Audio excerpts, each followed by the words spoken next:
Then after that touchdown, 7-point game, and Sean Terry took over.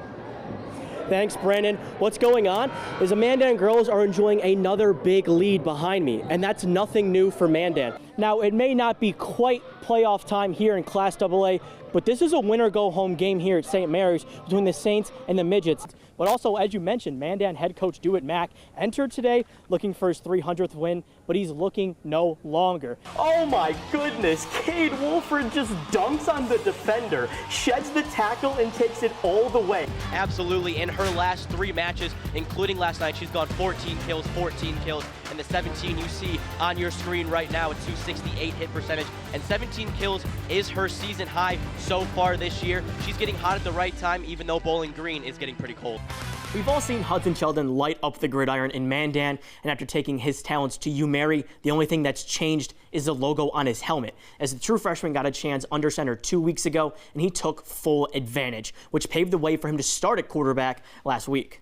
The thought definitely creeps in your head, after, a couple injuries in the quarterback room that, your time might be coming. Those opportunities are special opportunities for sure. They like to say that, if you take advantage of them, they'll multiply. And if you don't, they'll probably go away. And I think that just that thought kind of stuck with me, just, take advantage of the opportunities given. We thought Hudson provided a challenge for defenses that we needed at that, last week, and he went in and did what he's capable of doing, executing and throwing 4 touchdowns. And obviously it's fun to watch him continue to grow and get better each week, actually get better each practice. With that success came a lot of firsts for Sheldon, including his first passing touchdown, which of course went to Mandan graduate Carson Jablonski, which made an already special moment that much better. He's a big brother in a way. I'd never say that to him personally, but he's a big brother like that. I know he's always got my back, and I think I can always go to him for, anything football related, but, anything off the field too. I think we have a good,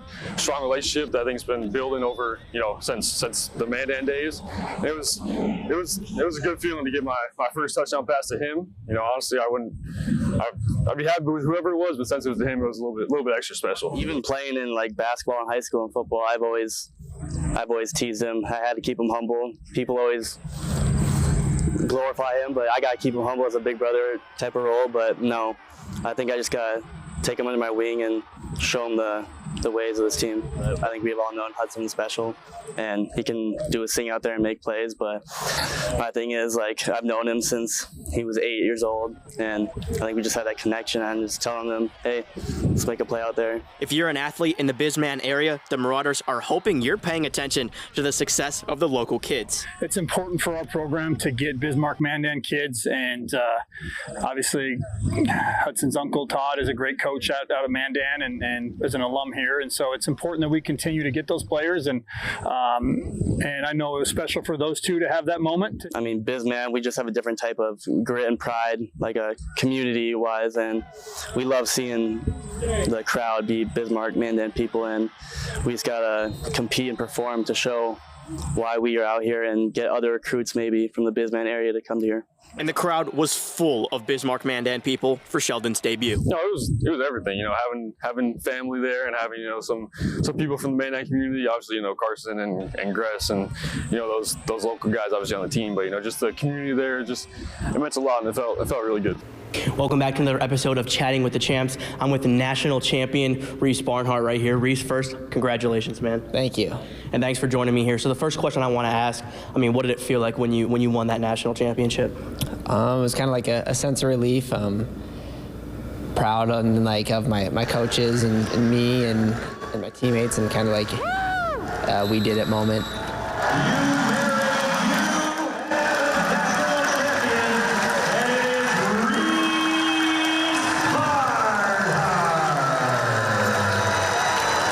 And so I wanted to focus on that we. You are the first national champion wrestler in the history of this program here. So how much of a team accomplishment really did it feel like when you got that for UMary?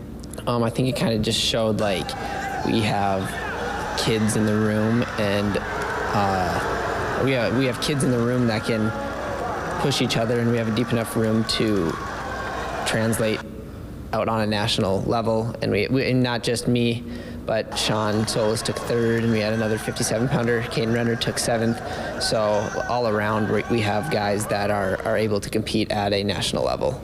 And then looking at you specifically, I mean, it was almost a long time coming for you, having wrestled here for so long. What did it feel like to finally get over that hump and win that national championship in this your final year? Yeah, after last year, the semifinal, I got taken down with like 1 or 2 seconds left, and ended up taking 4th that year. But I guess coming into this year, the semifinals didn't seem as like foreign to me, I guess. So I felt comfortable. Treated it like another match, and then after my semifinals match, I was like, oh, okay, thank God I got over that one, and then it's like, okay, got to do it one more time in the finals, and I don't know, it feels good and like gratifying knowing that the work that I put in with my coaches put in and my teammates put in, it all worked out. And then what was the reception like when you came back to campus? Right afterwards, like all of my teammates came down. It was like a big group hug, and it was like a big camaraderie thing. But yeah, that was probably the coolest moment, I think, is just everybody like kind of, it was the we thing, and like it took everybody, it didn't take just me. I mean, what's next for this UMary program, even once you're gone? I think next year, like we're shooting to have another national champ, if not multiple national champs, because I think the guys this year are starting to believe, or they should believe, that they belong in the national finals competing for a national championship. All right, I mean, that's all I got for you. Reese, I appreciate you joining me here. The first wrestling national champion in UMary history, man. Congratulations again. That's all for today's Chatting with the Champs. Thank you. Thanks, Reese, and we'll see you guys next time. The Vikings' offensive struggle lasted all night. They shot 32.5% from the field, and they could only muster 5 assists. Yeah, Zach, you said that they struggled on the offensive side. Why is that? Well, you see this zone they're running right here coming from Warren. It's trapping Jack Davidson up at the top, and they're trying to get the ball into Ashton Allman, as you see right here, number 34. A pass, and they try to get it in, and they just can't quite get it in. They had so much trouble working right here in the paint. It looks like they did not have any trouble getting into new formations on defense. Absolutely not. Warren's running a man right here, and you'll see Cobra Sharp come off this, and it's Julian Settlement over here ready to close in on Cobra Sharp. So in this man defense, you expect Julian Settlement's man to be open, but he's not. There's another guy who's going to come all the way from the corner to stop that pass down low to Jack Davidson. And that was the aggression that they were playing with all night. And you'll see coming here into the next play, you'll see Cobra Sharp at the baseline ready for an inbounds pass. Here's Cobra Sharp getting ready to throw it to Garrett Brown, and their aggression showed again. They doubled Garrett Brown right here because they had everything covered down low, so it forced them to know Garrett Brown was going to run to the top of the key. Next thing you know, Brown's on the ground, the ball's turned over, and they're out and running. I'm live here at the Fargo Dome, where 4 new state champions were crowned. We'll kick things off in Class AA, where the Minot North Sentinels made their first ever trip to the Dakota Bowl in just their 2nd season at the varsity level. And to get their first win in the Dakota Bowl, they'll have to take down the Devils Lake Firebirds. And it's Devils Lake with a 20-9 lead in the 2nd quarter. They'll add to it as Mason Palmer's play-action fake springs Max Palmer wide open in the end zone. Into the 4th quarter, Devils Lake with the ball off a fumble. Palmer rolls to his right again, and he finds the open man again. This time it's Will Heilman. Minot North cuts it back down to a 1-score game. Firebirds trying to run down the clock, but Briar Exner says, I'll just take this one the distance. As he goes all the way to the end zone, we're right back to a 2-score game with just under 3 left. Minot North needing 2 scores. They'll get the first as Braden Blickery hits Christian Dedman in the flat, and he reaches across the pylon for the touchdown. But the Sentinels can't convert the onside kick, and Devils Lake takes the title 39-34. Jumping up to Class AAA, it's Century taking on Fargo Davies. Game tied up at 7 in the 2nd quarter. It's Colton Tesh with the lane, and he's off to the races. Tesh with the spin cycle to evade 2 Century defenders, and he's in for the score. But the Patriots march right back down the field, and Noah Hurth threads the needle to Joey Krolick, who finds Pater. Point after is blocked. It's 14-13 Eagles. Into the 2nd half, Eagles up a score. This time, Tesh tries the left side, and he just explodes through the hole. Tesh won't be touched on his way to the end zone. And the ground game for the Eagles just keeps on rolling. This time, it's Ryland Fisher on the carry. He sees nothing but daylight. Another splash play for Davies in the running game, and Fisher takes it the distance as the Eagles just dominate in the state title game, 41-19, the final in this one. In Class A, it's top-seeded Langdon area Munich taking on Botno, and the Braves come out of the gate firing. Landon Grant throws up the mailbox, and Emerson Merrim hits him in stride for the score. It's 7-0 Botno. Botno. Into the second quarter, tied up at 14, Jax Johnson escapes out to his right, and Johnson buys just enough time for Easton Schaefer to find some space for the touchdown. Braves looking to tie it up before the half. Merrim finds Landon Solberg, who freezes the entire Cardinal defense on his way for a huge gain, but Botno can't convert on the drive. Now down 29-14 in the fourth quarter, Braves facing 4th and goal. Merrim with the sneak, and he is stood up by Langdon. Turnover on downs, and the Cardinals hold on to get the 29-14 victory.